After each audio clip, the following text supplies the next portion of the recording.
guys, today we're going to talk about cutting weight. Obviously I know everyone struggles with cutting weight. I know it's hard, but I just want to get to the nitty gritty and give you the secrets. Rule number one, nutrition. You can't outrun, you can't outskip, you can't out-train a bad diet. Okay, it's impossible. You literally cannot. No matter how many calories you burn, if you're just eating rubbish, you're eating candy, you're eating hella carbs, the weight cut, it's not happening, alright? You want to eat high protein foods, high fat foods. You want to try and stay away from the super high carb foods and the processed sugar. Sugar like fruit, dates, apples, veg, even honey, that's all fine. But the sweets and the chocolate, you want to stay away from that because that's not going to help you cut weight. Alright guys, next we're going to get into calories. So everyone's got this thing called a BMR, it's a basic metabolic rate. Everyone's different depending on your age and weight. Age, weight, even gender. I'm going to put a little link down in my bio for everyone to see what theirs is. It will give you a rough estimate. Usually men burn about 1800 a day and women between 14 and 16.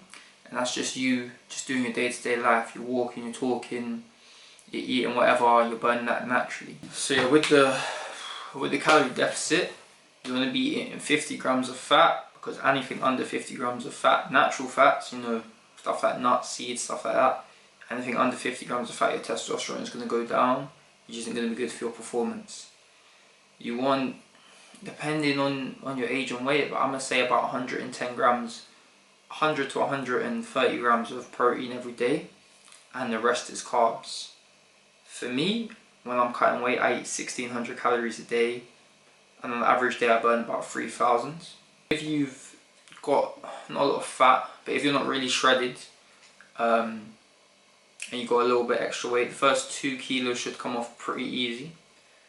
Once you hit that calorie deficit, that's probably going to be mostly water because you're lowering your calories, but it's weight nonetheless. And then you just got to be real patient, you know, and just really stick on it. Alright guys, next I want to cover the amount of exercise and training you should do. So generally I train 2 to 3 times a day, between 2 and 4 hours, 5 days a week. And on an off day I'll go for a little, maybe an hour walk. Walking is really good for losing weight. You're burning a lot of calories but you're not burning your body out. But I would definitely recommend, you know, a 2-hour session and a run at least, or a 2-hour session and some extra shadow boxing. Really just make sure you get your 2 sessions in a day. You want to aim to burn about 3000 calories, which is give or take 2 to 3 hours of training a day. Me personally, I don't ever see the need for a sweatsuit or super long runs.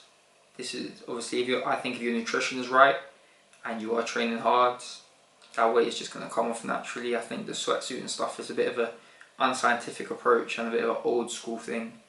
And I think it's really going to weigh you down and sweat out unnecessarily. You know, I usually cut about 5 kilo, 6 weeks, and don't wear a sweatsuit, I don't go on long runs, I just really get my nutrition on point. Your training should include, me personally, I do 15 minutes of shadow boxing, 30 minutes of skipping, 12 rounds in the bags. Obviously if you're an amateur you don't have to do that many rounds, but I'm just saying it's the natural way to just kind of cut the weight off. And then I can do some burpees at the end, like I said, and then a warm down. Like I said, your session should only really be about 2 hours long. You want to get in, really get the workout, and get out and go and recover. Alright, now we're going to hop into methods of fat burning. Honestly, the best method I have to advise is a fasted cardio in the morning. If you fast, you can either fast for 18 hours or you can eat right before you go to bed and don't have breakfast in the morning. Wake up, you go for a run, you go to the gym. What's going to happen is there's no carbs in your body. Your body's going to use fat for energy. And then obviously the fat's going to come off because it's burning up for energy. That's the way to get rid of excess fat. If you're already shredded and you're trying to get down a little bit more, I wouldn't advise that method.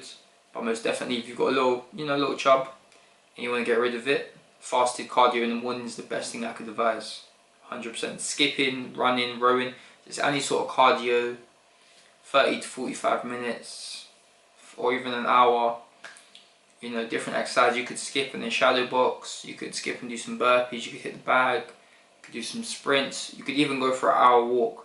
Whatever it is, it's most definitely going to help you burn that extra fat. Personally guys, as an amateur, when I was cutting weight, it was pretty easy. I used to walk around about 73, weigh 71, so I didn't really cut weight, I just kind of reduced my food intake. As a professional, I make 67 kilos, so it's a lot harder. You know, I follow all the steps, so the advice I've given in this video, I usually give myself about 5-6 weeks to get down from about 73, 74 to 67. If you do it right, the weight does come off. You have to be patient and you do have to stick to the diet. If you are below weight, you can allow yourself a couple cheat days here and there. The best way I do a cheat day is I try and keep it within my calorie deficit, and I just eat some food I want just without going over the deficit. So you're still enjoying, because cutting weight, it can be very hard on the brain. So you're still enjoying it, but you're also losing the weight at the same time, which is very important. Last camp was a bit hectic. I went from 76 to 67.5 in 5 weeks. I made it healthily thanks to the scientific approach that I take, but I wouldn't advise that of anyone. I'd advise you stay between 10 and 15 pounds of your fighting weight. So 4 kilo, 5 at a push, but 4 really. As an amateur, I would advise you stay between 1 and 3.5. So I was 71, the most I went up to was 73.5 as an amateur. During season, that is. But yeah, that's how to cut weight 101. It's very simple, and it's just a lot of consistency, discipline, and you know, 5 weeks is quite a long time to cut weight, but you can maintain it, and it's healthy. You're not draining yourself of water, you're not sitting in a bath, and it does help your performance. You can keep your stamina throughout the later rounds.